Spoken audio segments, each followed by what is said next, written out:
ትገኛለች ማለት ነው። ሰላም ጤና ይስጥልኝ ውድና የተከበራችሁ የቻናሌ ቤተሰቦች ሁላችሁም ሰላም ብያለሁ። በያላችሁበት ሰላማችሁ በዘት ተረፍ ይበልኝ እያልኩኝ ድራማ ቀጣይ ክፍል ይዤላችሁ መጥቻለሁ።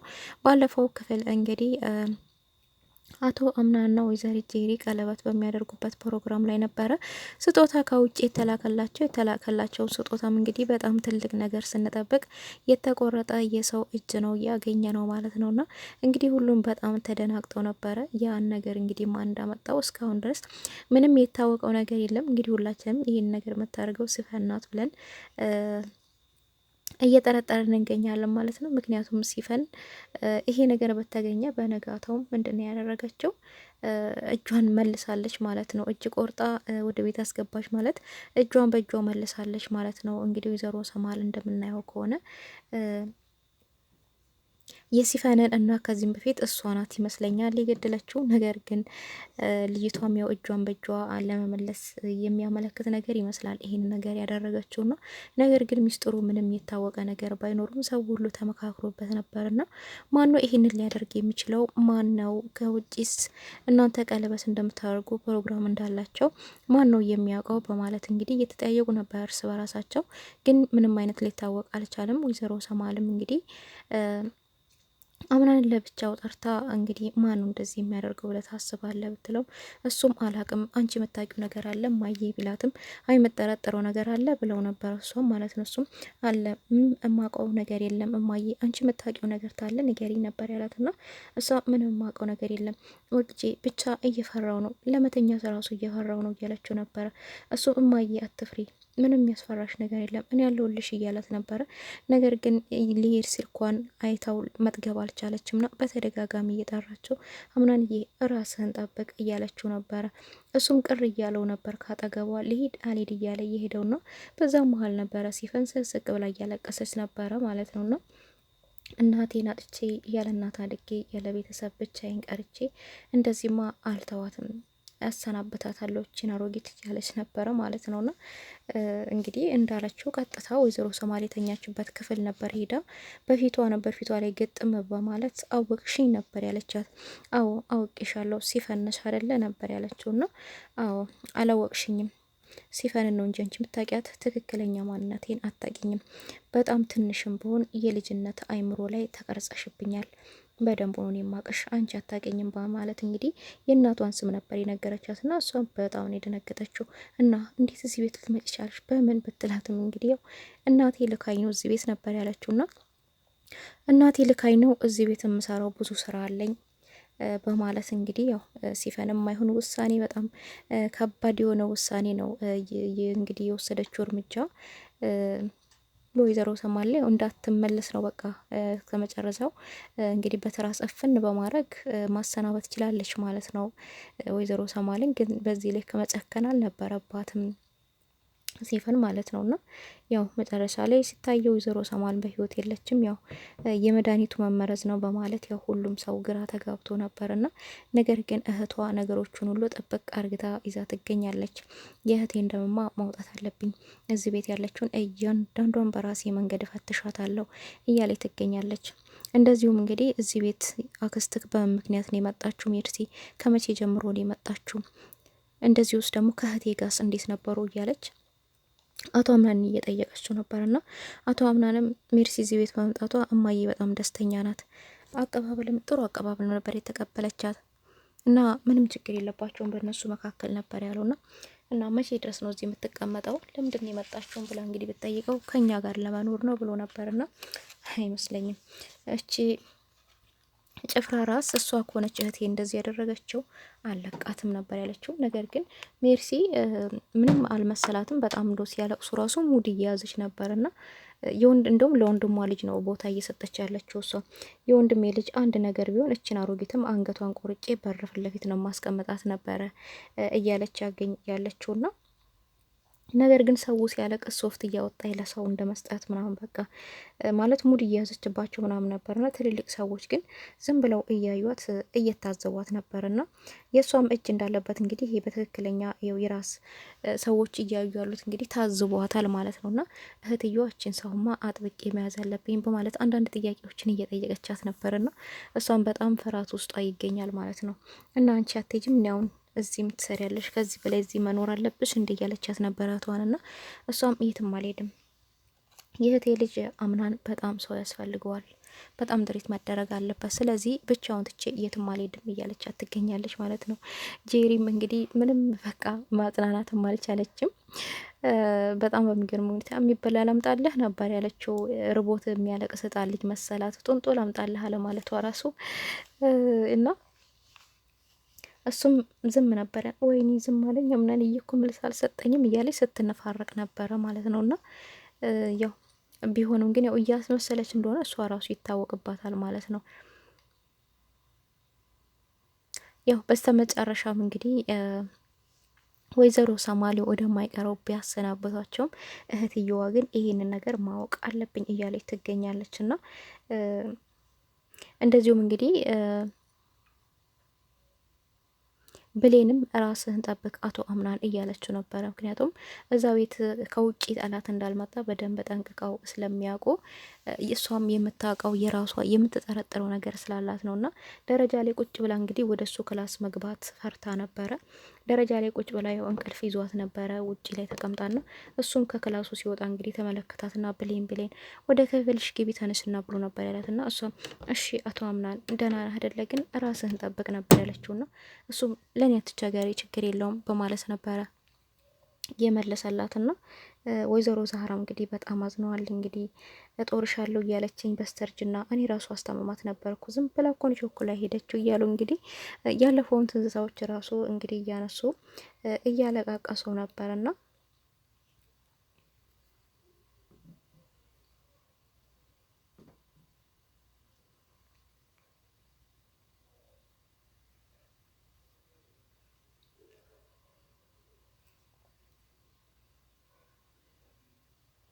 ቢሆንም ግን አሁንም ቢሆን ሜርሲ ነገሮቹን ሁሉ ወደ ጄሪ እያዞረች ነው የምትገኘውና በጣም አዝኛለሁ፣ በጣም ነው ያዘንኩት እኮ እያለቻት ነበርና ደግሞ አቶ አምናንም ማጽናናት አልቻልኩም ብትላትም እንዴ ባልሽ አይደለ እንዴ ሂጂና አጽናኛ እኔ አንቺ ልጅ ፈትቼ ልስራሽ እንዴ ደግሞ እኮ በአንቺ ሰበብ ነው የሞተችው መሰለኝ ነበር ያለቻት። እንዴት ብትላት እንግዲህ በጣም ድንግጥ ብላ ነበርና መድኃኒቱን እኮ የቀየርሽባት አንቺ መሰለኝ አንቺ እጅም እኮ አለባት ነበር ያለቻትና እንዴ እና አንቺ ነሽ የገደልሻት እያልሽኝ ነው ብትላት አንቺ እኮ ነሽ ሰጠሽ እንድትሞት አስበሽበት ነበር መድኃኒቱን የሰጠሽኝ ነበረት።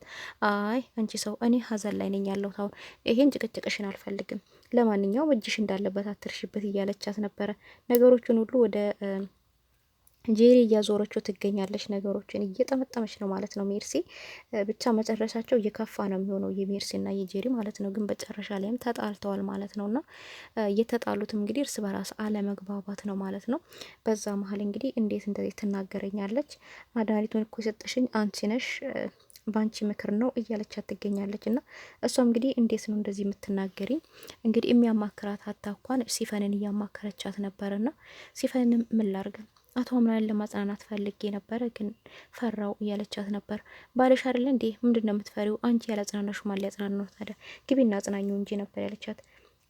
ስለዚህ የማማክረው ሰው አጥቼ ነው ስትላት ጓደኛሽን አማክሪያታ ሜርሲም ብትላትም ተጣልተናል በምክንያት በራሳችን በጓደኛ ምክንያት ነው አይነገርም ነበር ያለቻት። እና ስለዚህ አይ በጣም ጥሩ ነው በቃ በማለት ነበር ስታት ሄደው አይ እንደዚህ ከሆነማ ከሜርሲ ውጭ እኔን የሚችለኝ የለኝ፣ ሜርሲ መታረቅ አለብኝ እያለ ትገኛለች። እና ሲፈን ግን አንድ ቀን መጋለጡ አይቀርም። የተጋለጠለት እሷ ራሱ ከዛ ቤት በህይወት መውጣቷ በጣም ከባድ ነው። እና እንደዚሁም ጄሪም መጋለጧ አይቀርም ማለት ነው። ምክንያቱም የወይዘሮ ሰማል እህት ሁሉንም ነገር ወጥረው ይዘውታል ማለት ነው። እንግዲህ የወይዘሮ ሰማል እህት ይህንን ነገር እንደምታወጣ በእርግጠኝነት ሁላቸውንም በእያንዳንዷ መስፈርት እየመረመረቻቸው ጥያቄ እየጠየቀቻቸው እነሱ የሚያሳዩትን አክት ራሱ እያንዳንዱን እያየሽ ነው የምትገኘውና ስለዚህ እያንዳንድሽን አልለቅሽም እህቴማ በመድኃኒት ስህተት ብቻ አይደለም የሞተችው የሆነ ችግርም አለ እያለች ነው የምትገኘው። እንግዲህ በዚህ ከቀጠለችበት የሰማል እህት ያው እውነቱን ታወጣለች ማለት ነው። እንግዲህ ያለታ ሲፈን ያው መግቢያዋን ቀድማ መግቢያዋን እንትን ካልፈለገች በጣም ከባድ ውሳኔ ነው የሚሆነውና ግን ማን ይሄን ሊያደርግ የቻለው እያሉ እንግዲህ ያው እሱም ልጄ በጣም ፈርቼ ነበር ዛሬ በጣም ፈርቻለሁ፣ ለመተኛት እንኳን እየፈራው ነው እያለችው ነበረ ማለት ነው። እና ወይዘሮ ሰምሃል አምናንን እሱም ለምንድነው እንደዚህ ልትለኝ ይቻለው እዚህ ቤት ውስጥማ የሆነ ያልታወቀ ነገር አለ እያለ ነው የሚገኘው እሱም ማለት ነው። እንደዚሁም ወይዘሮ ዛሀራም አንዳንድ የሚያውቁት የራሳቸው ሚስጥሮች አሉ ማለት ነው። ነገር ግን ይሄ ነው ብለው ተናግረው ቤቱን ማበጣበጥ ስለማይፈልጉ አሁን አምናንም አዘን ላይም ስለሆነ እነሱ እንግዲህ የሚያስቡ በቃ በካምፓኒው የተነሳ የሆነ ጠላት አለን፣ ስለዚህ የሆነ የምታውቀው ፍንጭም እንዳለ እዛም የተጣላኸው በስራ ምክንያት ካለ እያሉ ነበረ። ጓደኞችም እንግዲህ ሰብሰብ ብለው ዘመድ አዝማድ ሰብስበው እያንዳንዱ ሰው የሚያሳየውን አክት እንግዲህ በራሳቸው እየቀረጿቸው ነበርና ብቻ መጨረሻው የሜርሲና የጄሪም የከፋ ነው የሚሆነው። ጄሪም እንግዲህ አሁን እንዳረገዘ ሰው አክት እያደረገች ነው የምትገኘው። እንደዚሁም እሱ አዝኖ በሚቀመጥበት እንደሚያጽናና ሰው ሆና ሄዳ ነበርና ነገር ግን ወደ ላይ ሊያስመልሳት እንደሆነ ነገር ተነስታ ስትሄድ ምን ሆነሽ ነው እንኳን አላላትም። ዝም ብሎ ነበር በትኩረት እያያት የነበረውና ግን እዛ ቦታ ብሌን ብትሆን አብሯት ነበር ሮጦ የገባችበት የሚገባውና እሷን ግን ተነስታ እየሮጠች ወደ መጸዳጃ ክፍል ስትሮጥ እንኳን ምን ሆነሽ ነው እንኳን አላላትምና እንግዲህ የእርግዝና ምርመራ እያየችና በጣም በመደናገጥ ትገኛለች። አርግዛለች ነው አላረገዘችው ነው ብቻ ግራ ቢያጋባንም ወይ ደግሞ ምን ብዬ ነግረዋለሁ ብላም ቢሆንም ነው አናቅምና ፊቷ ላይ ያው ድንጋጤም አለ፣ የደስታም የድንጋጤም ነገርም ይታይባታልና ማለት ነው። እንግዲህ ጄሪ አሁን ገና ራሷ ወደ ችግር ውስጥ እየከተተች ነው የሚገኘው። መቀመጧን ሳታውቅ እግሯን ለመዘርጋት እየሮጠች ስለሆነ ማለት ነውና እንግዲህ ሜርስም የአምናን አክስት እንደዚሁ ወይም ደግሞ የወይዘሮ ሰማልን እህት ለምን ወደ ቤትሽ አትሄጂም ነበር ብትላትም እሷ አሁን የትም አልሄድም እዚሁ ነው የምቀመጠው ነበር ያለችውና እንደዛ ከሆነ በቅርቡ ዳይፐር ትቀይር ያለሽ በቃ ተቀመጪ ነው ያለቻት። የምን ዳይፐር ብትላት የአምናን ልጅ ዳይፐር ነው ነበር ያለቻት። እንዴ አምናን ልጅ አለው እንዴ ነበር ያለቻት። አዎ አታቂም እንዴ ይሄን ሁሉ እስካሁን? አረ እኔ ስንቱን አስረድቻችሁ እችላለሁ። ለወደፊት አዎ ልጅ ሊኖረው ነው አግብቷል መሰለኝ እኮ ነበር ያለቻትና ሚስቱ ምቿትልሽ በማለት ነበር እንግዲህ እቺናት ጄሪ የመረጣት ቀለበት ያደረገላት በማለት ነበረ። እነሱ ግን ያው ከነ ቀለበቱም አልሰሙም ስለሆነ ማለት ነውና ያው ቢሆንም ደስተኛ ባትሆንም ነገር ግን አንዳንድ ነገሮችን እያወራቻት እንደዚሁም የምታሳየውን አክት ራሱ እያንዳንዱን እየመረመረቻት ነበርና እንግዲህ ሜርሲ እነሱ ሁለቱን በማጣበቅ ባሉ እኔ ጥሩ ስሜት ላይ አይደለሁ፣ እናንተ ተጨዋወቱ፣ የወደፊት ምራትሽ ናት፣ አንቺ ነሽ ደግሞ ዳይፐር የምትቀይሩ ነበር ያለቻትና ይሄ ንግግሯ ራሱ በጣም ችግር እንዳለበት ነው የሚያመለክተውና ስለዚህ ይሄ እውነት ግን የወጣ ቀን ያው እሷም ከአምናን ጋራ ነው የምትቆራረጠው። ምክንያቱም አክስት ነኝ ብላ ነው እዛ ቤት ተቀምጠችው። አምናን እንግዲህ ምንም የጠረጠረው ነገር የለም ከዛ ቤት ውስጥ መድኃኒቱን የቀየረችው ብሌን ናት ብለው ነው የሚያምኑትና ግን ያው ብለውንም ነገር ወደ ብሌን ስላልዞረ ደስ ብሎናል። እንደው እጁ ተቆርጦ ሲመጣ ራሱ ስጦታ ነው ብላ ከብርን ያገኙት ብላ ወደ ቤት ያስገባችው እሷ ነበረችና ይሄ ሚስጥር እንደውም አንቺ ታውቂያለሽ ብለው ምናልባት ብሌን ላይ ሌላ ችግር ያደርሳሉ የሚል ሀሳብ ነበረኝና ያው ብሌን ግን ምንም የደረሰባት ነገር የለም እስካሁን ድረስ ብሌን ደህና ናት ማለት ነውና ነገር ግን አቶ አምናን መጽናናት ባይችልም ያው በግዴታም ቢሆን አሁን ትንሽ ያው እያበረታቱት ይገኛሉ ሁላቸው ማለት ነው። እንግዲህ መጨረሻ ላይ ያው የልጅ አባት ልታደርገውን ይመስለኛል ጄሪ እና ያው የጄሪ ህይወቷ መጨረሻዋ ያው ምስቅልቅል ያለ እንደሚሆን ነው ይታወቃል ማለት ነው። ምክንያቱም ይሄ መድኃኒት የቀየረችው እሷ እንደሆነች ከታወቀ፣ ሁለተኛ ነገር ደግሞ እንግዲህ አማቴ ናት ብላ በአማቷ ላይ እንደዚህ አይነት ነገር ማድረጓ በጣም ከባድ ስለሆነ አምናን የሚወስደው ውሳኔ በጣም ከባድ ውሳኔ ነው የሚሆነው ማለት ነውና እንደዚሁ ሲፈንም እንግዲህ አንድ ቀን መጋለጧ አይቀርም ማለት ነው። ሜርሲም እንግዲህ አንዳንድ ነገሮችን ለማወጣጣት ዳርዳር እያለቻት ትገኛለችና ሲፈን ግን በጣም ከባድ ናት። ምን አይነት ሚስጥር ፍንጥቅ አትልላቸውም እና ግን አንድ ቀን ያው እውነቱ መውጣት አይቀርም ስለሆነ ድራማ እንግዲህ ደስ የሚልና አስተማሪ ድራማ ነው ማለት ነው። በቀጣይ ቪዲዮ እስከምንገናኝ ድረስ ቸር ሰንብቱልኝ።